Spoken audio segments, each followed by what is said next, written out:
जी, welcome है आप सभी का आपके अपने यूट्यूब चैनल अहमद टेक्नोलॉजी पे। आज की ये वीडियो एक इन्फॉर्मेशन के पर्पज़ से मैं बना रहा हूँ आप सभी के लिए। बहुत सारे बच्चों के कमेंट आते हैं कि थ्योरी का जो एग्ज़ाम होता है कंप्यूटर पे, वो एग्ज़ाम हम कैसे पास करें? क्योंकि हम फ़िलहाल किसी जॉब में हैं या किसी एग्ज़ाम की तैयारी कर रहे हैं, इसलिए हम ज़्यादा टाइम नहीं दे पाते ओ लेवल को। और इसके 2 एग्ज़ाम होते हैं, यानी प्रैक्टिकल भी होता है और थ्योरी का पेपर भी होता है। तो थ्योरी का जो पेपर होगा जिसमें 100 एमसीक्यू क्वेश्चन आते हैं, उसको कैसे पास करेंगे, इस वीडियो में मैं आपको ये बताऊंगा। देखिए, जो बातें आपको इस वीडियो में बताऊंगा, सारी की सारी बातें आपके लिए बहुत ज़्यादा इम्पोर्टेंट है। इसलिए वीडियो को पूरा देखिएगा। और जो बच्चे ओ लेवल कर रहे हैं या जो करने वाले हैं आने वाले टाइम में, उन सभी के लिए ये वीडियो इम्पोर्टेंट है। ध्यान से आपको सिर्फ वीडियो को सुनना है, क्योंकि इसमें मैं कोई कुछ पढ़ाऊँगा नहीं, आपको सिर्फ सुनना है। मुझे नहीं पता जो बातें मैं आपको बताऊंगा इसमें वो आप जानते हैं या नहीं जानते हैं ओ लेवल से रिलेटेड। हो सकता है कुछ बच्चे जानते हों और हो सकता है कुछ बच्चे ना जानते हों, लेकिन मेरा फ़र्ज़ है आप सभी को बताना, क्योंकि एग्ज़ाम बहुत आपके नज़दीक हैं, बहुत एग्ज़ाम पास हैं। इसलिए आप सभी को ये बातें पता होनी चाहिए अगर आपको नहीं पता है तो। ठीक है। थ्योरी का पेपर जो कंप्यूटर पे होता है, नेलेट अगर चाहता है तो उसको पहले करवा लेता है, और अगर चाहता है तो उसको बाद में करवा लेता है। ठीक है। जैसे एग्जाम्पल के तौर पे इस बार आपके पहले प्रैक्टिकल के एग्ज़ाम होंगे ओ लेवल के, उसके बाद आपके थ्योरी के एग्ज़ाम होंगे जो कंप्यूटर पे होते हैं। ठीक है। कंप्यूटर पे एग्ज़ाम किस तरह से होते हैं मैं आपको बता दूं। ट्रिपल सी एग्ज़ाम अगर आपने दिया होगा या एसएससी का कोई भी एग्ज़ाम आपने दिया होगा, सेम होता है उसी तरीके से ओ लेवल का, कुछ अलग नहीं होता उसमें। आपको बस माउस वगैरह चलाना आना चाहिए, कीबोर्ड की ज़रूरत नहीं पड़ती, क्योंकि एक बार रोल नंबर डालने के बाद आपको माउस का ही काम होता है, कीबोर्ड का काम नहीं होता। तो बात करते हैं ओ लेवल का जो थ्योरी का पेपर है उसको कैसे पास करेंगे, ये बताऊंगा आपको मैं। ठीक है। और ओ लेवल का जो थ्योरी का पेपर है, इसका प्रैक्टिकल से ज़्यादा महत्व है। ये क्या सही बात है या नहीं, ये भी आपको बताऊंगा क्या है इसमें। आपका ये डाउट पूरा हो जाएगा, इसको ध्यान से सुनिएगा। देखिए, ओ लेवल का जो थ्योरी का पेपर होता है और एक प्रैक्टिकल का पेपर होता है। अब से पहले सिर्फ थ्योरी के पेपर होते थे, वो भी ऑफलाइन होते थे, ओएमआर सीट पे होते थे, ऑनलाइन नहीं होते थे 2022 तक। ठीक है। 2022 तक ऑफलाइन सेंटर जाता था बच्चों का, ऑफलाइन ओएमआर सीट मिलती थी, क्वेश्चन पेपर मिलता था ऑफलाइन ही, और उसको गोले भरने होते थे ओएमआर में, इस तरीके से होता था। बस पेपर होते थे, प्रैक्टिकल 4 नहीं होते थे, प्रैक्टिकल सिर्फ एक होता था, और वो भी जब चारों एग्जाम आप पास कर लेते थे उसके बाद होता था फाइनल एक प्रैक्टिकल। 4-5 क्वेश्चन आते थे हर मॉड्यूल से, यानी M1 M2 M3 M4 से, इस तरीके से। तो अब जो नैलेट ने किया है वो ये क्या है कि हम जो है प्रैक्टिकल भी करवाएंगे उसी मॉड्यूल का, और उसी मॉड्यूल का हम थ्योरी का पेपर भी कराएंगे। ठीक है। और दोनों को पास करना ज़रूरी होगा उसी सत्र में, यानी उसी सेशन में जिसमें आप एग्ज़ाम दे रहे हैं। जैसे अब जुलाई 2024 में आप पेपर देंगे प्रैक्टिकल का, और उसी मॉड्यूल का, जिस मॉड्यूल का आपने प्रैक्टिकल दिया है, उसी मॉड्यूल का आपको थ्योरी का पेपर भी पास करना ज़रूरी होगा जुलाई 2024 वाले सेशन में ही। यानी एग्ज़ाम अगस्त में होगा, लेकिन सेशन जो है जुलाई 2024 का ही काउंट होगा।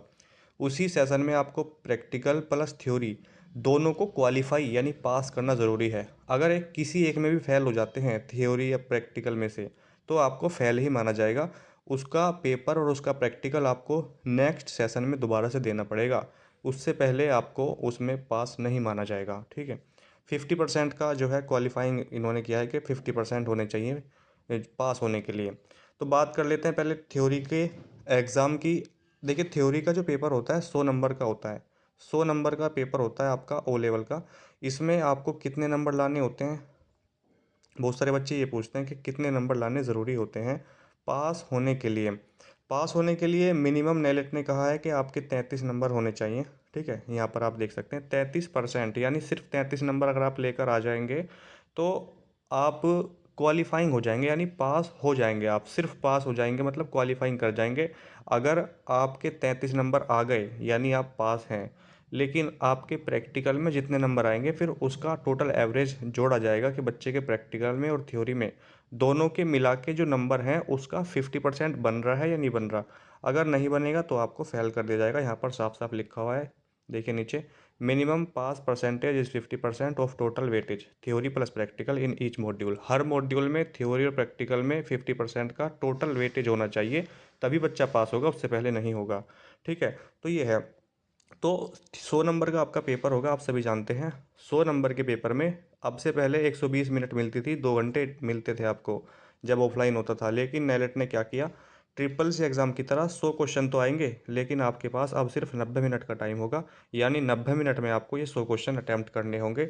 नेगेटिव मार्किंग का कोई भी प्रावधान आपके एग्ज़ाम में अभी तक नहीं है, इसलिए नेगेटिव मार्किंग की आपको टेंशन लेने की या डरने की ज़रूरत नहीं है कि नेगेटिव मार्किंग भी होगी। ठीक है, नेगेटिव मार्किंग नहीं है, यानी कोई क्वेश्चन अगर गलत आपसे हो जाता है तो उसका आपका सही क्वेश्चन का आंसर नहीं काटा जाएगा, सही क्वेश्चन के नंबर नहीं कटेंगे आपके, अगर आपका कोई क्वेश्चन गलत हो जाता है। इसलिए नेगेटिव मार्किंग अभी तक नहीं है, आगे हो जाएगी, ये हम कुछ कह नहीं सकते, नेलेट पे डिपेंड करता है। तो 90 मिनट के टाइम में 100 क्वेश्चन अटैम्प्ट करने होंगे। एक क्वेश्चन पर 30 सेकंड रुकना ज़रूरी होता है क्या ट्रिपल से एग्ज़ाम की तरह? बिल्कुल ज़रूरी नहीं होता। क्वेश्चन करने के बाद डायरेक्ट आप दूसरे क्वेश्चन पर जा सकते हैं, इसलिए ये आपके लिए एक अच्छी बात है। जो 100 क्वेश्चन होते हैं ये आप जल्दी कर सकते हैं अगर आपने थोड़ी सी तैयारी अच्छी की है। लेकिन बहुत से बच्चे, ज़्यादातर बच्चे वो लेवल करते हैं जो किसी गवर्नमेंट जॉब की तैयारी कर रहे हैं या फिलहाल गवर्नमेंट जॉब में हैं, क्योंकि उन्हें प्रमोशन के लिए ज़रूरत पड़ती है। और जो बच्चे ओ लेवल करते हैं गवर्नमेंट जॉब के साथ, उनको गवर्नमेंट जॉब के लिए ज़रूरत पड़ती है, इसलिए वो करते हैं। 20-25-30% ऐसे होंगे जो प्राइवेट नौकरी के लिए या ऐसे ही फॉर्म भर देते हैं कि चलो हम भी कर लेते हैं, लेकिन ज़्यादातर बच्चे वही करते हैं जिनको इसकी ज़्यादा ज़रूरत है। ओ लेवल 1 साल का कंप्यूटर डिप्लोमा कोर्स है, इसकी बहुत ज़्यादा डिमांड होती है, खासकर गवर्नमेंट उत्तर प्रदेश में जो वैकेंसी आती है उसके लिए। आर ओ हो गया आपका, यूपी पीसीएल हो गया, यूपी एएसआई हो गया, ठीक है। बहुत सारी वैकेंसी है जिसमें ओ लेवल को कंपलसरी किया हुआ है, सिर्फ ओ लेवल ही मांगते हैं उसमें, इसके इक्वल कोई कोर्स नहीं मांगते, इसलिए ओ लेवल ज़रूरी हो जाता है। तो पास होने हैं, देखिए बहुत सारे जो बच्चे गवर्नमेंट जॉब की तैयारी कर रहे हैं उनको टाइम नहीं मिल पाता इतना कि वो यूट्यूब पर डेली क्लासें देखें। हालांकि आपको देखनी चाहिए 1-2 क्लास रोज़, या आपके पास कोई बुक हो, प्रैक्टिस सेट हो, मार्केट से आप लेके आए हो एमसीक्यू के, वो आप लगा सकते हैं डेली एक।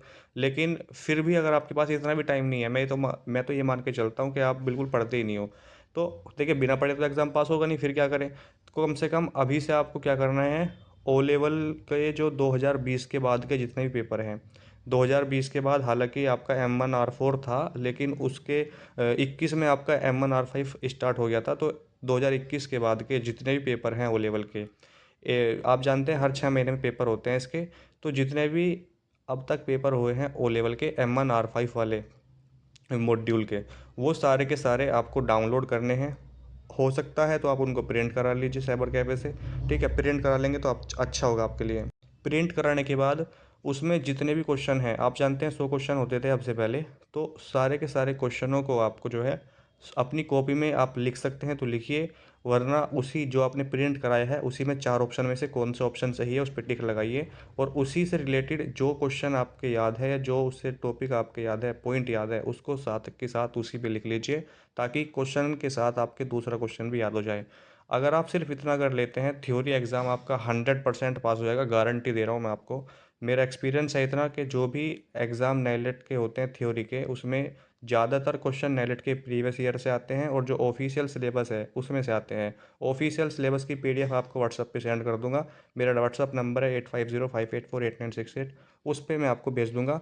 ऑफिशियल सिलेबस में 300-400 पेज की पीडीएफ है, उसमें सबसे नीचे हर मॉड्यूल के 100 एमसीक्यू क्वेश्चन है। उसमें हालांकि आंसर नहीं है, आंसर आपको मिल जाएंगे हमारे यूट्यूब चैनल पे, वीडियो पड़ी है चारों मॉड्यूल के, उसमें मैंने सोल्व करा रखे हैं, वहाँ से देख लीजिएगा।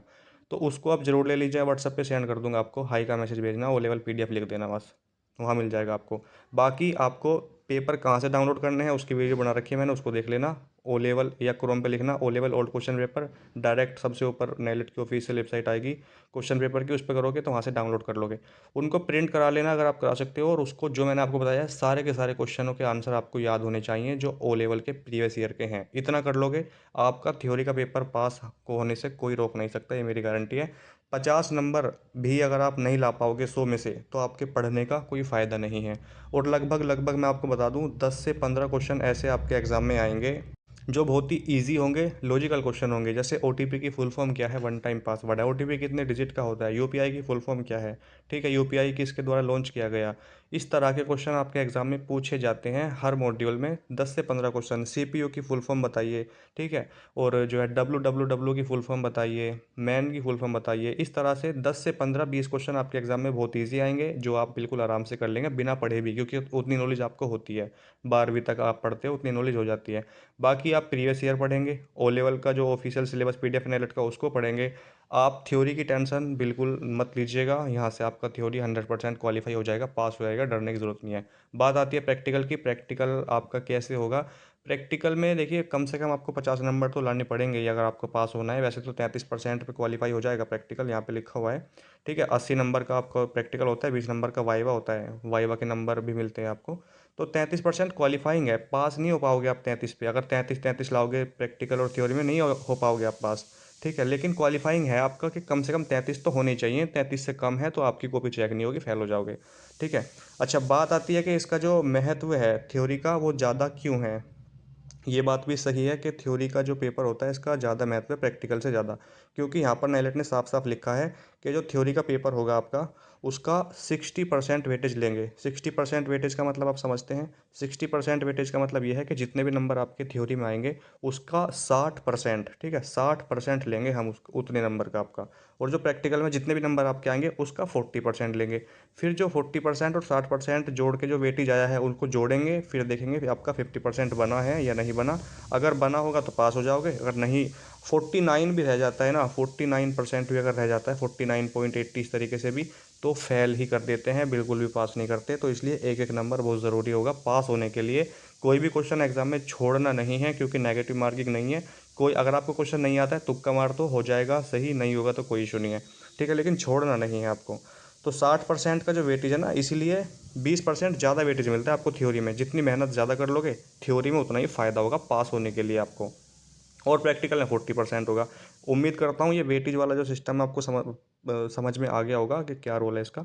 जितने भी नंबर आएंगे उसका 60% लेंगे थ्योरी में, और जितने भी नंबर आएंगे उसका 40% लेंगे प्रैक्टिकल में, फिर जोड़ेंगे कि 50% बना या नहीं आपका। ठीक है। और देखिए ये ग्रेड सिस्टम है, कितने नंबर पे या कितने परसेंटेज पे कौन सा ग्रेड मिलता है ये यहाँ पर आप देख सकते हैं। 50% से ज़्यादा है तो आपको डी ग्रेड मिलता है, 50 से 50 के बीच में डी, उसके बाद 55 से 65 के बाद सी मिलता है, 65 से 75 तक बी मिलता है, 75 के बाद आपके 85 तक ए मिलता है, उसको 85 के बाद एस ग्रेड मिलता है, जिसका मतलब होता है सुपर। 50 से कम रह जाएगा तो आप फेल हो जाओगे। ठीक है। मान लीजिए आप किसी एक में फेल हो जाते हैं। अगर आप किसी एक में भी फेल हो जाते हैं थ्योरी में या प्रैक्टिकल में, तो आपको थ्योरी और प्रैक्टिकल दोनों एग्जाम दोबारा से देने होंगे। ऐसा नहीं है कि जिसमें फेल हुए हैं सिर्फ वही देना होगा, दोनों के दोनों आपको दोबारा से देने होंगे अगले सेशन में, यानी जनवरी 2025 में आपको फिर से देने पड़ेंगे। ठीक है। और इसके अलावा आपका कोई भी डाउट है आप कमेंट बॉक्स में कमेंट करके पूछ सकते हैं, उसका रिप्लाई आपको वहाँ पर ज़रूर मिल जाएगा। जो मैंने आपको बताया है ये आप ज़रूर डाउनलोड करके सोल्व कर लें, अभी कर लें, और उसके बाद प्रैक्टिस करें अपनी। जो वीडियो हमारी यूट्यूब पर है पूरा कोर्स अपलोड है, वहाँ से देख सकते हैं। और इसके अलावा ऑफिशियल सिलेबस में जो 400 MCQ हैं हर मॉड्यूल के, वो आप ज़रूर सोल्व कर लें, पास हो जाओगे आप। प्रैक्टिकल की तैयारी कैसे करनी है उसके लिए वीडियो बना रखा है, उसको ज़रूर देख लेना चैनल पे जाके। ठीक है। चैनल को सब्सक्राइब कर दें और वीडियो को लाइक कर दें, शेयर कर दें अपने दोस्तों के साथ। मिलते हैं नेक्स्ट वीडियो में, तब तक के लिए जय हिंद, जय भारत।